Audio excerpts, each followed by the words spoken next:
everyone, I'm down by the ocean side. This is like at the end of my street. It's about 3.5 blocks down to the ocean side, and this is just a little park right at the end. I'm sitting here in Vancouver, BC, Kitsilano, Canada. It's Julie Desjardins, and I'm bringing you a message of the power to succeed. Day 65. How to bless.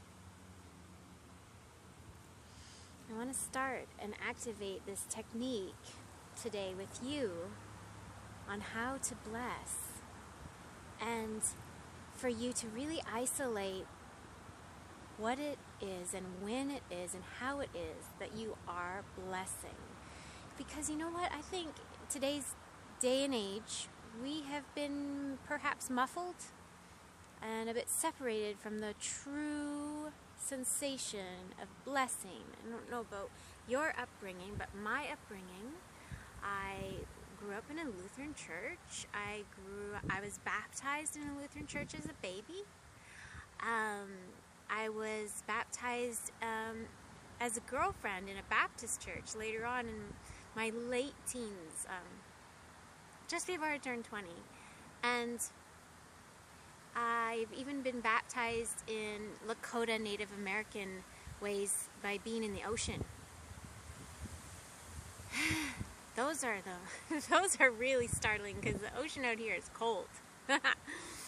And those are forms of blessing, right? And in some ways extreme, and in some ways traditional and religious. In some ways can be dogmatic. And at the same time, the truer essence is acknowledging the goodness and connecting to positivity and the power of being alive and filled and protected with love. So blessing techniques, and today we're going to focus on health, because in life I really notice and always call upon 3 factors: health, wealth, happiness. Would you not agree? And going back to this muffled sensation of blessing, when you think of when there's a blessing or a prayer, you know when it really feels good. And sometimes people, as I've experienced in the past, they can focus on the negative while they're, encouraging this blessing, but they're actually, the attitude is coming across and the energy is directing and misguiding the direction, and it is actually focusing on the negative. It's not a blessing.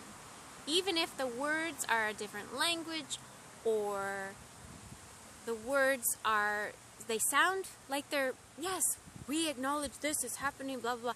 But then the energy and the attitude is still focusing on a curse and a sensation of fear. And,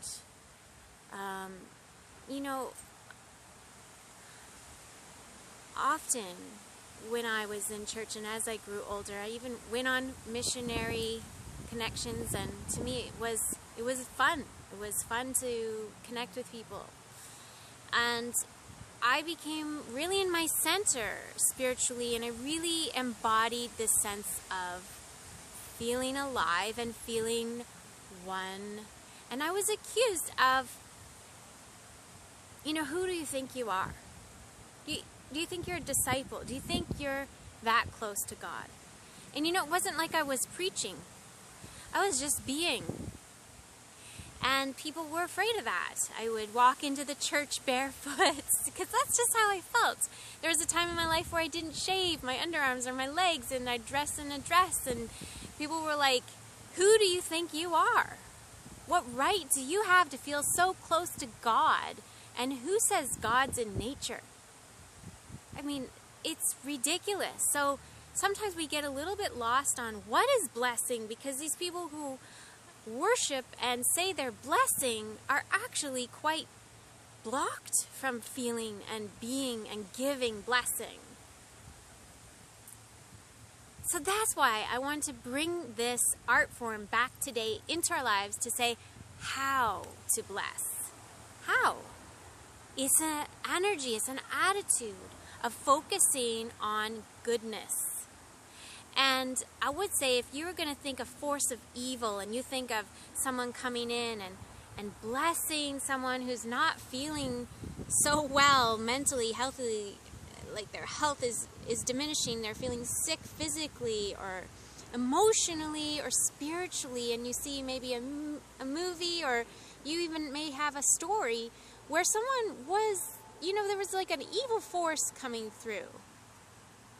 Okay, and then sometimes there are times when people accuse very alive, full-on people of having an evil force when really they're just full of spirit and they're alive. But at any rate, bringing the sensation of blessing is to acknowledge and see goodness and admire it and encourage it, even if someone is sick. To see past the sickness and touch and pinpoint, there is the healthiness. So let's start with acknowledging, admiring, and appreciating goodness, and see the health in people. See the goodness in people, admire it, appreciate and acknowledge it. And, once I learned this from Marianne Williamson, and she was really a doorway from feeling Christianity and bridging me into expanding the concept. Marianne Williamson, maybe you've experienced this through her writings. Maybe you didn't grow up in church or go to Sunday school on a steady basis at all.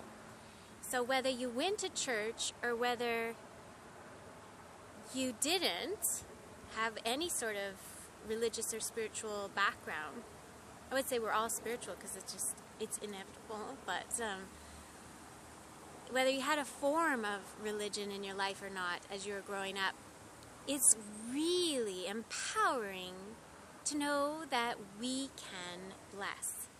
We have that power to bless, and bless means to acknowledge, to admire, and what is it? To encourage and to appreciate. Admire, acknowledge, appreciate. Let's focus on these three. Goodness and health in people, in pets, in plants. And here's another one that you can acknowledge health in is structures. Like, oh, that's a healthy structure. It's standing up well. Or a structure in a company or in a program or in a device. To acknowledge it, to really admire and appreciate the goodness of it. So these structures that are well constructed and well made, that they're healthy, let's acknowledge them. Let's admire them. How about the flow of a team or a city or a community? Acknowledge, admire, and appreciate the healthy goodness. So let's say you have a plant and it's not doing so well. You can bless it by acknowledging the health that's in that plant. And you can encourage a plant back to life, just as you can encourage a person back to life by acknowledging the health that's deep inside of them. This is powerful. To enjoy your day, to bless yourself and admire what's healthy inside of you and throughout you and all around you. This is how to bless. And let's get back to what I was saying about Miriam. So her book really bridged the world for me when I started to, you know what, I'm going to put down my Bible. I would highlight, color my Bible. I loved writing up scripture and putting it all over the walls in fun. It was very fun for me. It was not, I was not a hell and brimstone type of person. Don't get that impression. To me, it was very enlightening and whimsical and angelic and spiritual. And I started to just be like, you know what happens if I don't pray all the time? What happens if I don't read the Bible all the time? Can I just let God talk to me? And I started to expand on how to receive more wisdom and really be able to see the connection of God with our world, with us. No matter what, I could see more. And I welcomed other types of understanding through Native American medicine and Aboriginal medicines. And Marianne was saying how even if something is sick and dark,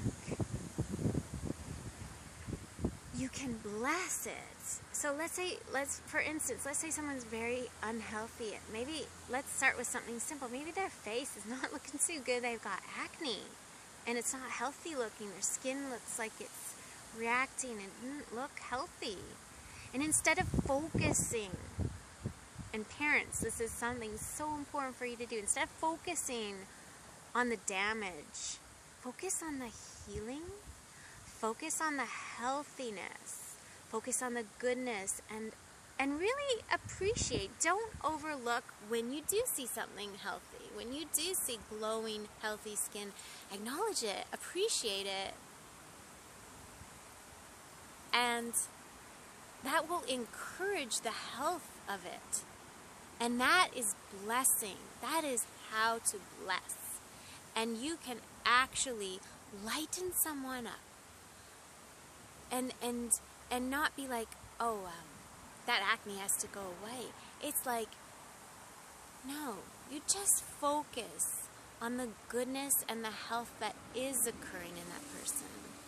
And admire that. And even say, wow, you look beautiful today. And look for the beauty. Look for that health and encourage it. And that can bring powerful blessing, because somehow, when someone is sick, it is a form of evil. It is a form of self-inflicted oppression. And it doesn't mean, don't get carried away on that thought. But sickness is not our ultimate way to exist. Healthiness and goodness is. And the only way to encourage it is to admire it, acknowledge it, and appreciate it. Appreciating it. And how were we appreciating it? In everything. Everything that's expressing health and abundance. An abundance of health. Acknowledge it, because it is full of goodness. Acknowledge this. Don't ignore it or neglect it. And if you see sickness, you see a structure that's not working, give it your attention, and you will bless it when you focus on what is good and healthy. Another great example is, one more example I'm going to say is when people fear things like, oh my gosh, look at that, that's terrible, look at that, look at how horrible that is, and the environment, it's suffering, and we're all going to shit, you know, we're all going to hell, like this is all to pot. That is negative focusing, and that is cursing. And yes, when you see some sort of sickness, you can bring in your blessing in your own way and acknowledge the health that can be restored in any situation. This is Julie Desjardins, and this is day 65 of The Power to Succeed. And I know I have sent this message and I haven't been rambling too much, that you have picked up a lot out of this message, and that you are able to remember, oh yeah, and maybe you never realized yet because you're just growing in this way. But we can all strengthen in this way. We can all remember more of how to bless, and we can bless ourselves and our world every day, all day. We have the power to succeed. I acknowledge you, I admire you, and I appreciate the healthiness of you. For you are full of goodness throughout, deeply, honestly, and fully.